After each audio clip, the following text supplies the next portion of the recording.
బ్రాహ్మణ వేషంలో ఉన్న అర్జునుడిని చూసి ఏ రాజు ఛేదించలేని లక్ష్యాన్ని ఈ ఒక్క బ్రాహ్మణుడు ఛేదిస్తాడా అని గుసగుసలాడతారు. కొంతమంది అతని ధైర్యాన్ని మెచ్చుకున్నారు.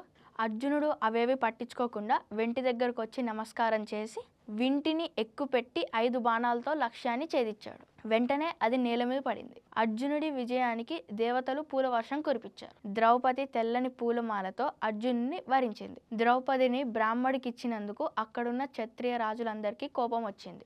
దాంతో ద్రుపదుడి పైన దాడి చేశారు.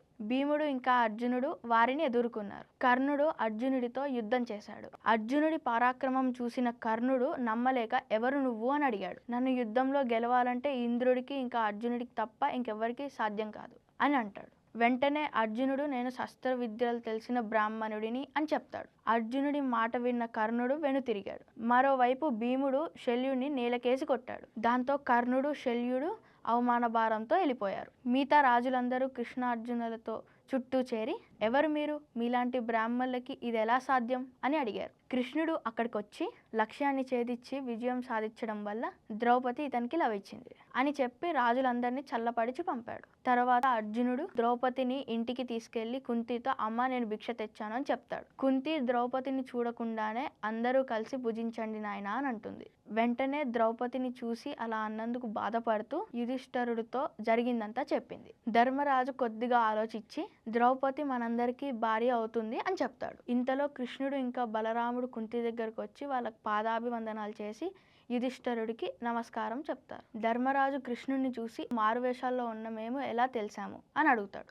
అది విన్న కృష్ణుడు నవ్వి మీ వంటి పరాక్రమవంతులు ఇంకెవరు ఉంటారు, అయినా మిమ్మల్ని గుర్తుపట్టకుండా మేము ఎలా ఉంటాం అని చెప్పి కుశల ప్రశ్నలు అడిగి వెళ్ళిపోయారు. మరోవైపు ద్రుపదుడు లక్ష్యాన్ని ఛేదించింది అర్జునుడే అయ్యి ఉంటాడని వాళ్ళ మంత్రులను పిలిచి పాండవుని తీసుకురమ్మన్నాడు. వాళ్ళు వచ్చాక ధర్మరాజు ద్వారా జరిగిందంతా తెలుసుకున్న ద్రుపదుడు బాధపడతాడు. పాండవులకి రాజ్యం తిరిగి రావటానికి సహాయం చేస్తా అని మాటిస్తాడు. అర్జునుడికి ద్రౌపదికి వివాహం జరిపిస్తా అని అనడంతో ధర్మరాజు రాజా ద్రౌపది మా 5గురికి భార్య కాగలదు అని చెప్తాడు. ద్రుపదుడు ఈ విషయానికి అంగీకరించక పెద్దవారిని అడుగుదామని వెళ్ళిపోతాడు.